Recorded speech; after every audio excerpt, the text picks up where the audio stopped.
Dear student of class 5th, I am continuing my lecture on your chapter number 6, Animals, Habitat and Adaptation.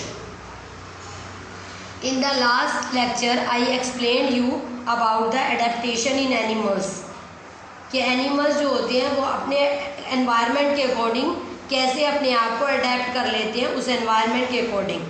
जैसे birds के feathers बताए थे, ठीक है, और जो एनिमल्स आपके जिनकी शेल्स होती हैं, ठीक है, इसी तरह से स्केल्स के बारे में बताया था. कुछ एनिमल्स की बॉडी के ऊपर स्केल्स होते हैं, लाइक स्नेक के ऊपर, लिजर्ड के ऊपर, क्रोकोडाइल के ऊपर. तो अब हम इसी चीज़ को कंटिन्यू करते हुए एडेप्टेशन इन एनिमल्स के बाद आपका है ब्रीथिंग ऑर्गन, कि जो एनिमल जिस जगह पर रहता है उस हिसाब से उसका ब्रीथिंग ऑर्गन भी होता है. ब्रीथिंग ऑर्गन जिससे वो सांस लेते हैं, ठीक है. जो एनिमल लैंड पे रहते हैं उनका क्या ब्रीथिंग ऑर्गन होता है, वो कैसे सांस लेते हैं. जो एक्वेटिक होते हैं, पानी के अंदर रहते हैं, वो कैसे ब्रीथ करते हैं. तो how they live, this is your topic. Now I will discuss breathing organs. All living things needs to breathe in to get oxygen for respiration. अब जो एनिमल जो हैं आप हर एनिमल को जो है वो ब्रीथिंग के लिए ऑक्सीजन चाहिए, ठीक है. तो ऑक्सीजन किस लिए चाहिए होती है बॉडी को, रेस्पायर करने के लिए, ठीक है. हर बॉडी को ऑक्सीजन चाहिए टू रेस्पायर. अब रेस्पायर का मतलब क्या होता है, रेस्पायर का मतलब होता है जो फूड हमने ईटअप कर लिया है उस फूड को ऑक्सीडाइज करना, ठीक है, और उस ऑक्सीडेशन ऑफ फूड को टू रिलीज एनर्जी, ताकि हमारी बॉडी काम कर सके, हमारा हर एक सेल काम कर सके, ठीक है. उसके लिए एनर्जी चाहिए. तो वह एनर्जी कहाँ से मिलती है, रेस्पिरेशन से मिलती है. और रेस्पिरेशन के लिए क्या चाहिए, ऑक्सीजन चाहिए. तो हर लिविंग बीइंग ब्रीथ करता है, ठीक है. Different animals breathe through different organ. अब अलग अलग एनिमल्स का जो ब्रीथिंग ऑर्गन है वो अलग अलग है. अब इसी चीज़ को ही हम पढ़ेंगे कि अलग अलग एनिमल्स का कौन कौन सा breathing organ. Very small organisms like amoeba, paramecium live in water and breathe through their body surface. अब जो छोटे छोटे एनिमल्स होते हैं, जैसे एमीबा की बात करें, पैरामीशियम की बात करें, तो इनकी जो ब्रीथिंग होती है वो उनके बॉडी सरफेस से ही हो जाती है, ठीक है. बॉडी सरफेस के ऊपर छोटे छोटे पोर्स होते हैं इनकी बॉडी के ऊपर, जिसके थ्रू ये गैसेस को इन एंड आउट करते रहते हैं. मतलब इनके अंदर कोई भी ब्रीथिंग ऑर्गन प्रेजेंट ही नहीं होता, क्योंकि ये इतने छोटे हैं. इनकी बॉडी सिर्फ एक सेल से बनी हुई है. जो बॉडी एक सेल से बनी हुई है उसके अंदर ब्रीथिंग ऑर्गन तो प्रेजेंट होना पॉसिबल ही नहीं है ना, ठीक है.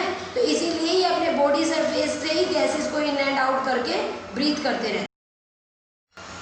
Insects like ant cockroaches etcetera breathe through tiny pores, tiny holes called spiracles.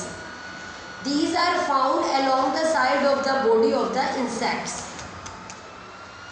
अब देखो जो छोटे छोटे इंसेक्ट्स हैं, कॉकरोच हो गया, एंट हो गया, इनकी बॉडी के ऊपर क्या होता है, एयर होल्स होती हैं.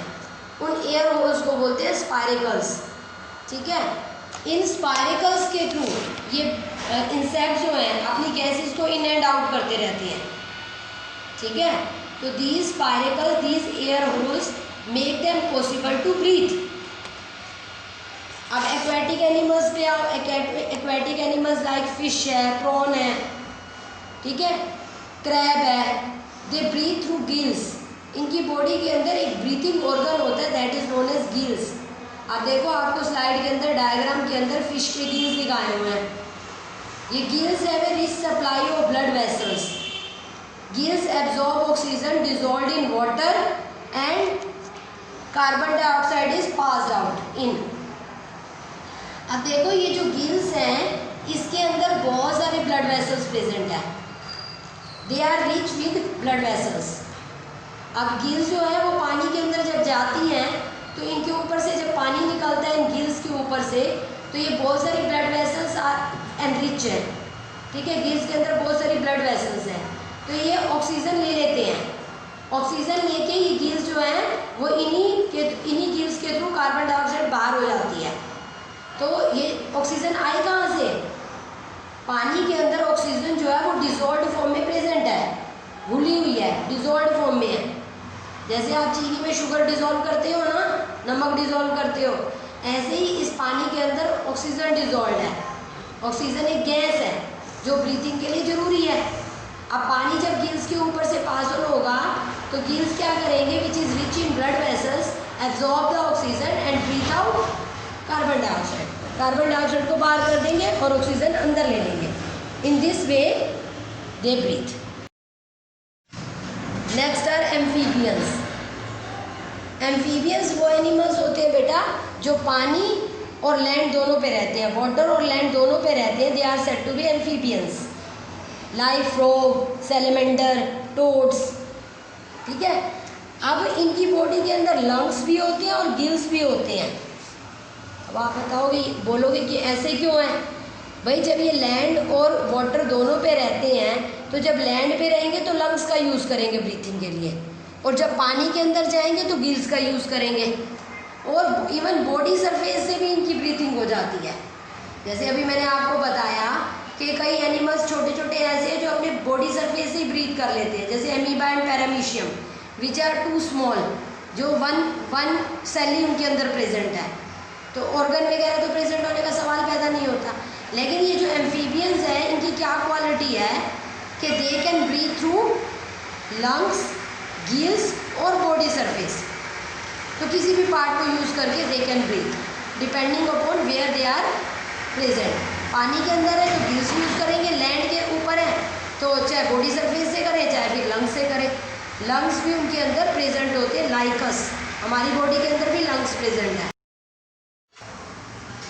Birds, reptiles and mammals breathe through lungs. Human beings take in air through their nose which goes into lungs through windpipe.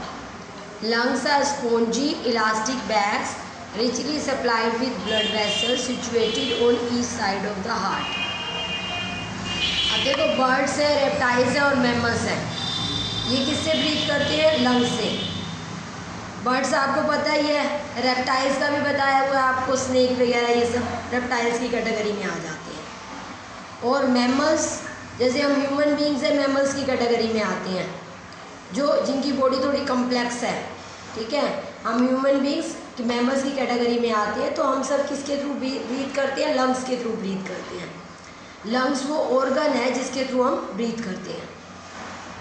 ठीक है। अब ह्यूमन बींग्स एयर किससे लेते हैं? नोज़ के थ्रू। डायग्राम में देखो बिल्कुल क्लियर दिखाया हुआ है। नोज़ के थ्रू हम एयर को इनटेक करते हैं, एयर को अंदर लेते हैं, और वो विंड पाइप से जाती हुई एयर कहाँ जाती है? लंग्स के अंदर। ठीक है। ये लंग्स कैसे ऑर्गन है आपके? स्पॉन्जी हैं, इलास्टिक बैग्स हैं, और इसमें बहुत सारी ब्लड वेसल्स हैं। ठीक है। Situated on each side of the heart, और ये हार्ट के दोनों तरफ प्रेजेंट है, मतलब दो लंग्स हैं। ठीक है। हार्ट के दोनों साइड एक एक लंग प्रेजेंट है आपकी। ठीक है। And it help in breathing. आपने एयर ली नोज से, विंड पाइप से जाती हुई लंग्स में गई। ये लंग्स जो है आपके इलास्टिक बैग्स है। इलास्टिक बैग्स मतलब जिनमें हमारा इलास्टिसिटी पॉसिबल है, मतलब खिंचाव पॉसिबल है। बड़े भी हो जाएंगे, छोटे भी हो जाएंगे। जब ब्रीथ इन करेंगे तो क्या होगा? ऑटोमेटिकली एक्सपेंड कर जाएंगे, और जब ब्रीथ आउट करेंगे तो कॉन्ट्रैक्ट कर जाएंगे। और इसमें बहुत सारी ब्लड वेसल्स प्रेजेंट है जो इस एयर को different part of the body में लेकर जाती है। अब आपका लेक्चर बेटा यहीं तक ही है। आपने इसको वेल प्रिपेयर करना है विद रिटन प्रैक्टिस, और अगर कोई भी प्रॉब्लम आए तो व्हाट्सएप पे सेंड कर देना।